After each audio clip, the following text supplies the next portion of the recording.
시편 123편입니다. 우리의 눈이 여호와를 기다리나이다 하는 시편인데 오늘 시편은 4절로 되어 있습니다. 그래서 짧은 시기 때문에 먼저 천천히 시인의 감흥, 시인의 마음이죠. 시인의 마음을 좀 이렇게 헤아리면서 또 그 마음을 공감하면서 1절부터 4절까지 제목부터 천천히 먼저 읽고 말씀을 좀 묵상하도록 하겠습니다. 성전에 올라가는 노래. 하늘에 계시는 주여, 내가 눈을 들어 주께 향하나이다. 상전의 손을 바라보는 종들의 눈같이, 여주인의 손을 바라보는 여종의 눈같이 우리의 눈이 여호와 우리 하나님을 바라보며 우리에게 은혜 베풀어 주시기를 기다리나이다.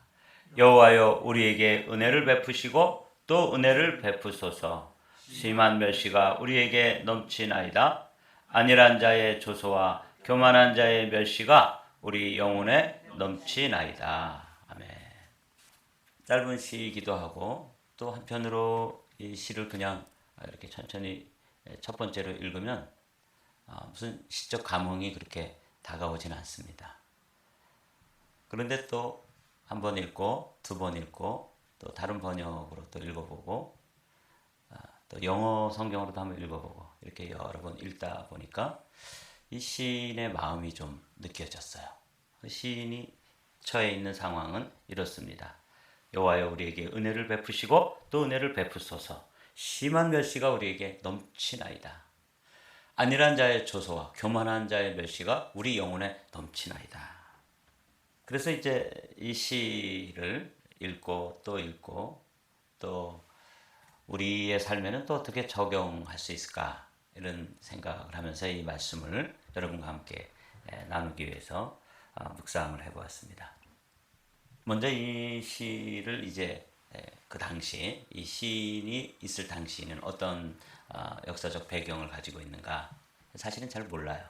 그런데 학자들이 이제 이 시는 바벨론 포로로 잡혀갔을 때 그 포로 생활을 하면서도 믿음을 지키고 그리고 하나님에 대한 신앙을 저버리지 않고 절기가 되었을 때 성전을 바라보면서 어떤 사람은 성전에 올라가야 된다는 그 마음은 굴뚝 같지만 매여 있는 몸이기 때문에 마음만 성전으로 올라가는 그런 상황도 있을 수 있죠. 그랬을 때 그들이 부르는 노래다. 바벨론 포로에 얽매여 있을 때 절기가 되어서 이때쯤은 원래 우리 조상들이 성전에 올라가는데 근데 지금 몸은 매여 있기 때문에 노예로 또 포로로 종으로 잡혀 있기 때문에 또 어떤 그 형편이 되지 못해서 그 명절이 됐을 때 성전에 올라가지 못하는 그런 경우도 있고 실제로 이제 성전에 올라가는 경우도 있는데 그런 상황에서 주변 사람들 그 포로들을 바라보는 그 바벨론 사람들 또 페르시아 사람들 이런 사람들이 그 종으로 또 포로로 잡혀온 사람들을 바라보면서 자기들이 형편과 처지도 저런데 뭘 저렇게 또 뭐 믿음을 지킨다 그러고 뭐 절기를 지킨다 그러고 기도한다 그러고 저 난리를 꾸미는지 모르겠다. 그러면서 멸시하고 조롱하고 무시하고 빈정거리는 이런 상황을 한번 상상해 보십시오. 그래서 제가 이제 이게 제목이 성전에 올라가는 노래. 근데 이걸 제목을 좀 바꿔봐도 좋겠다 이런 생각을 했어요. 시댁에 올라가는 노래. 이렇게 더 힘든 노래를 불러볼까요? 친정에 올라가는 노래. 어떤 상황에서 시댁에 올라가는 노래냐면 결혼을 해서 두 부부는 믿음의 가정을 이루고 정말 열심히 신앙생활을 해요. 근데 시댁 식구들은 하나도 하나님 믿지 않고 또 신앙을 가지지 않았는데 너무 애들도 잘 되고 또 잘 먹고 또 부유하고 이렇게 하는 거예요. 그 명절에 이 힘들게 두 부부가 이제 겨우 방 한 칸 마련하고 그래서 이제 이렇게 힘들게 살다가 명절이 됐을 때 시댁에 올라갈 때 그 시댁에 가면 층층시야에 많은 시어른들이 넌 뭐 신앙생활을 한다 그러는데 사는 모양이 그 모양이냐? 예, 그거 다 포기해라. 그만둬. 뭐 이렇게 멸시하고 조롱하고 그러는 상황이 있잖아요. 그럴 때 그 시댁에 올라갈 때 그 주변에서 무시하고 멸시하는 그런 노래. 근데 그보다 더 힘든 노래가 친정에 올라가는 노래예요.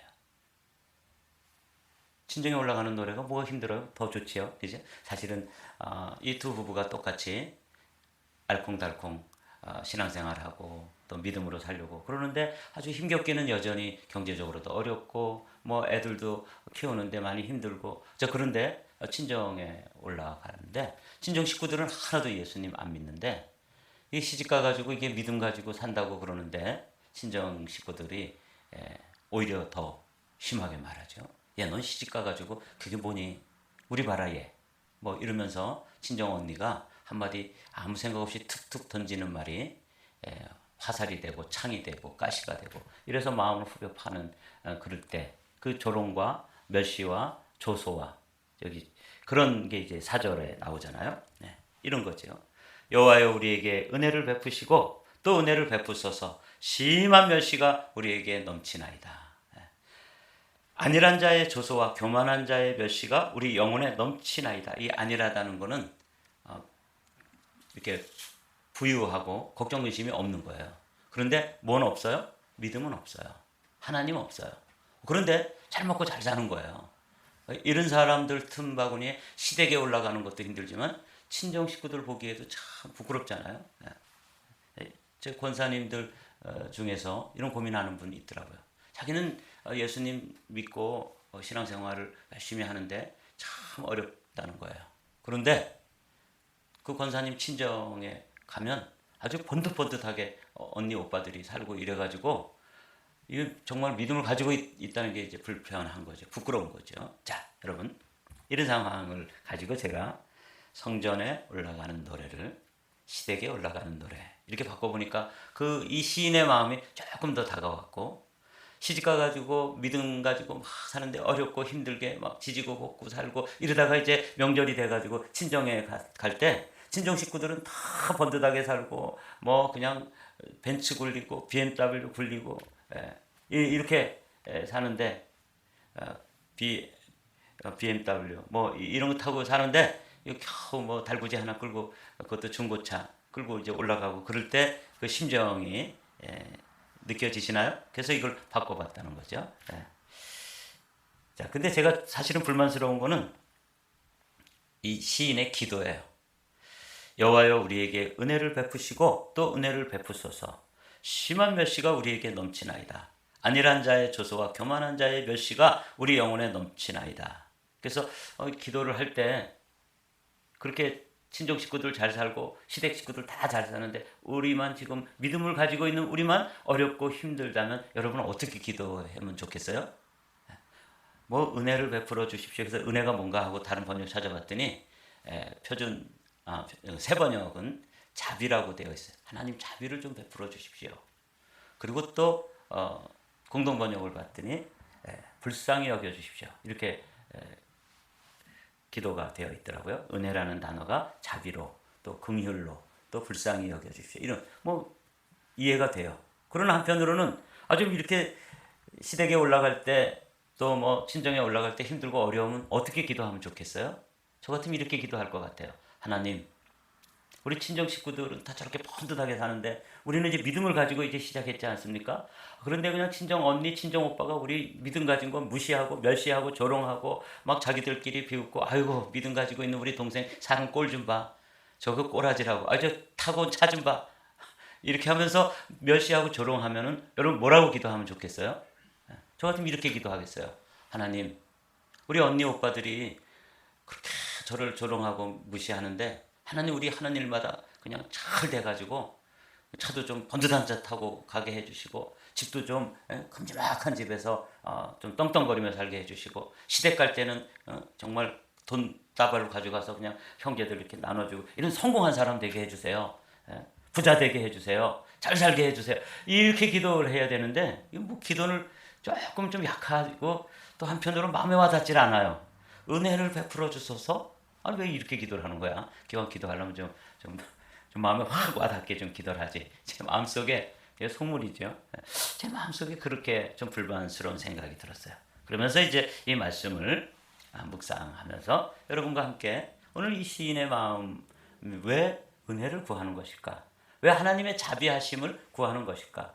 그는 왜 하나님 앞에 불쌍히 여겨달라고 기도해야 되는 것인가? 우리도 이제 이런 기도를 해야 되는데 그게 이제 조금 말씀을 묵상하면서 제 마음속에 이 시인의 마음이 느껴지고 깨달음이 왔어요. 성전에 올라가는 노래는 이제 어떤 상황인지 아시겠죠? 바벨론 포로로 잡혀가서 힘겹고 어렵게 살면서 이제 그쯤 되면 믿음도 버리고 또 신앙도 버리고 기도도 하지 않고 그냥 그 바벨론 사람들 잘 먹고 잘 살고 성공하는 사람들처럼 생각하고 그들처럼 살고 그들의 방식으로 이렇게 살아야 될 텐데 그때도 그들은 성전 하나님을 바라보는 거예요. 그래서 1절을 읽어보면 이제 그 마음이 확 다가오는 것이죠. 하늘에 계시는 주여 내가 눈을 들어 주께 향하나이다. 눈은 마음의 창이잖아요. 그래서 그 창문을 통해서 세상 사람들을 바라보는 게 아니라 누구를 바라봐요? 주님을 바라보는 거죠. 하늘에 계시는 주. 근데 이제 우리도 주기도문 할 때 하늘에 계신 우리 아버지여 이렇게 기도하잖아요. 이게 참 놀라운 기도입니다. 하늘에 계신다는 것은 하나님은 어디나 계시고 특별히 우리 마음에 와 계시지만 왜 하늘에 계신다고 우리가 표현하냐면 그분은 초월해 계시는 하나님 그리고 그 초월자 하나님으로서 하늘에서 우리의 형편, 우리의 처지, 우리의 상황을 일일이 다 보실 수 있는 하나님 그리고 그분은 그것을 보실 뿐만 아니라 들으시고 또 다스리시고 통치하시고 주관하시는 하나님 이 하나님이 하늘에 계신 하나님이에요. 이 세상의 주관자, 주권자이신 거죠. 하나님은 역사를 주관하시고 이 세상을 통치하실 뿐만 아니라 사실은 이 시인 한 사람의 삶도 누구예요? 주인이 되시는 거죠. 그래서 주여 이렇게 부르는 하늘에 계시는 주여 내가 눈을 들어 주께 향하나이다. 이게 아주 중요한 자세입니다. 세상에서 사람들이 우리가 가지고 있는 하나님에 대한 믿음, 하나님의 신앙, 하나님을 사랑하는 마음을 그걸 칭찬해주고 또 인정해주고 또 북돋아주고 이러지 않아요. 우리가 믿음으로 살려고 그러면 그거를 반대하고 그거 무시하고 에이 언니는 맨날 그렇게 살면서 뭐 사는 게 왜 그 모양이야? 이렇게 멸시하고 조롱하지 이 바라보는 것에 대해서 칭찬하지 않습니다. 그러나 이 시인은 그런 바벨론 사람들의 멸시와 천대, 그 시댁 식구들의 그 반대, 그리고 정말 친정은 얼마나 좀 따뜻한 단어예요, 그죠? 우리 여성들에게 있어서 친정, 그러면 친정 어머니, 친정 아버지, 친정 식구들 이것만 생각해도 너무너무 마음이 훈훈해지고 따뜻해지고 마음의 위로가 오는 단어인데 나하고 믿음이 같지 않다는 이유 때문에 그들은 잘 살고 나는 힘들고 사는데 그들이 멸시하고 조롱하는 그런 상황이라면 여러분 그 친정에 올라갈 때 그 마음은 참 힘들고 어려울 거예요. 그래서 그 시인의 마음을 우리의 상황으로 바꾸어서 묵상해 보면 이 시인의 마음이 확 다가오더라고요. 이 시인이 하나님을 바라보는데 하늘에 계신 하나님, 이 역사의 주관자일 뿐만 아니라 사실은 이 시인 개인에게 있어서도 주인이 되시고 그 삶의 주권자가 되셔서 지금 상황이 어떻든지 형편이 어떻든지 상관없어요. 그분이 나의 주인이신데 그분을 어떻게 바라보는지 어떻게 기다리는지를 이 2절에서 노래하고 있습니다. 상전의 손을 바라보는 종들의 눈같이 여주인의 손을 바라보는 여종의 눈같이 우리의 눈이 여호와야 우리 하나님을 바라보며 우리에게 은혜 베풀어 주시기를 기다리나이다. 그래서 제가 이제 이 시를 짧은 시니까 여러 번 읽고 그러면서 우리의 눈이 여호와 우리 하나님을 바라보며 기다리나이다. 그래서 기다린다는 말씀이 이제 제 마음속에 크게 다가왔어요.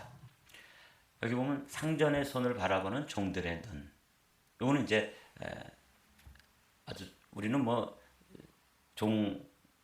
종노릇 안 해보고 또 어디 가서 뭐 그런 건 안 해봤지만 이걸 현대적으로 이렇게 좀 바꿔서 생각해 보면 직장에서 직장 상사의 그 지시를 기다리고 그런 거 하는 곳 이렇게 바꿔도 되고요. 또 군대 같으면 군대 그 중대장이 사실은 성경에서도 이 백부장 얘기가 많이 나오잖아요. 군대에서도 소대장 또는 중대장이 군대의 전투에 거의 최소단입니다. 여기에서 이제 전투가 제대로 이루어지는 거죠. 그래서 그 백부장 정도 되는 중대장은 아주 사실은 굉장한 권한을 가지고 있어요. 여기 상전이라고 되어 있는 것처럼. 예.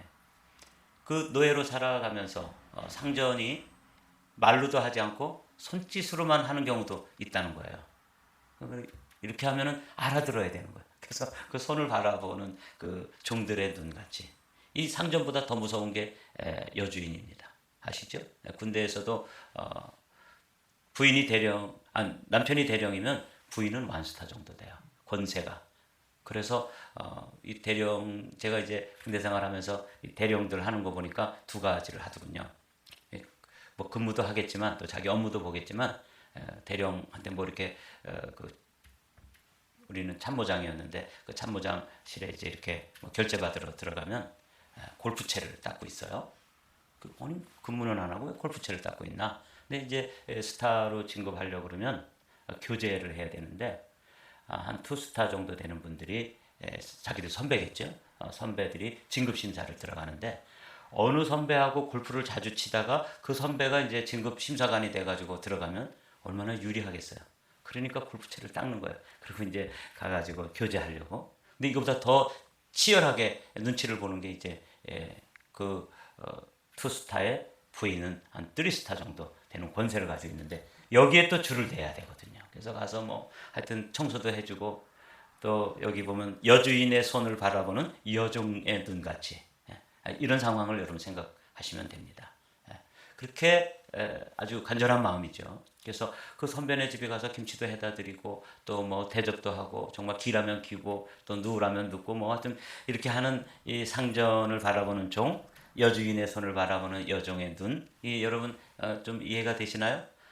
그다음 파벨론 포로로 잡혀갔을 때 사람들이 그렇게 바라보는 것처럼 하나님을 바라보는 거예요. 그런 아주 절박한 심장으로 그 손끝 하나 잘못 제대로 이렇게 이행을 못하면 그다음에 뭐 심한 그 징계가 올 수도 있고 또 불이익이 올 수도 있잖아요. 눈치 없는 거라고 그래가지고 뭐 그 상전한테 얼마나 호되게 당하겠어요. 그러니까 뭐 하여튼 눈짓 하나 손짓 하나 몸짓 하나 놓치지 않으려고 긴장하고 있다가 이제 뭐 명령이 떨어지면 탁 이행하는 이런 종들 여종의 눈 이런 심정으로 하나님께서 나에게 뭐라고 말씀하시는지 하나님께서 나에게 어떻게 요구하시는지 그걸 기다리는 거예요. 그래서 제가 여기서 기도는 기다림이다. 여러분 기다림 아십니까? 이 기다림 하면 저는 생각나는 게 있어요. 저는 시골에서 강원도 양구에서 이제 이렇게 그 양구 면 소재지에 살고 있었는데 거기에서 이제 양구읍까지 나가려고 그러면 비포장 도로에 버스를 기다려야 돼요.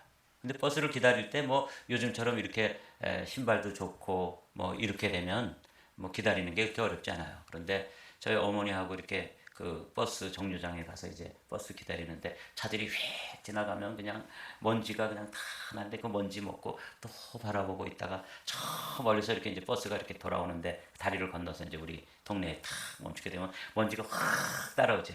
그런데 그 버스를 기다리는데 버스가 얼마나 오래 있다가 오는지 그리고 바로 버스가 지나간 다음에 기다리려면 2배로 기다려야 되잖아요. 얼마나 힘든지 몰라요. 근데 그냥 발은 왜 이렇게 시린지 양말도 시원치 않고 또 신도 우리 어머니 같은 경우는 그 고무신을 이렇게 신었는데 그 버선발의 고무신은 참 시린 것 같아요. 발을 이렇게 움직이시면서 그 버스를 기다리실 때 기다림. 제가 기다린다는 단어를 보면은 꼭 생각나는 게 그 언 땅 위에서 얇은 고무신을 신고 그 버스를 기다릴 때의 심정. 그게 이제 제게 있어서는 기다림의 이미지입니다. 여기 보면 우리의 눈이 여호와 우리 하나님을 바라보며 우리에게 은혜 베풀어 주시기를 기다리나이다. 여기 이제 제가 요 은혜라는 단어가 사실은 마음에 안 든다 그랬죠. 우리에게 성공 베풀어 주시기를 기다리며 이랬으면 더 좋을 것 같고 우리에게 부자 되기를 베풀어 주시기를 기다리나이다. 이렇게 기도하면 더 좋았을 텐데 그냥 은혜라고 되어 있는 거예요. 그래서 조롱하고 조소하고 멸시하는 사람들을 그 바라보면서 저들보다 더 잘 살게 해주시고 저들보다 더 성공하게 해주시고 저들의 코를 좀 납작하게 해주시고 좀 이렇게 기도하지 않고 그냥 은혜를 기도하고 있는데 제가 이 마음이 마음에 와 닿았어요. 시인의 마음이 제 마음에 와 닿았어요. 사실은 이 시인도 조금만 더 형편이 좋아지고 그러면 자기보다 형편이 좀 안 된 사람들, 어려운 사람들 곧바로 조소하고 멸시하고 조롱할 수 있는 필요 충분 조건을 다 갖추고 있는 거예요. 그러니까 그들이 잘못되게 해달라든지 저들을 징계하게 해달라든지 저들을 좀 심판해달라든지 또 저들보다 더 잘 살게 해달라든지 이렇게 기도하는 것보다 더 절실한 기도가 뭐예요? 하나님 은혜를 베풀어 주십시오. 이 기도였던 것이죠. 우리의 눈이 여호와 우리 하나님을 바라보며 우리에게 은혜 베풀어 주시기를 기다리나이다.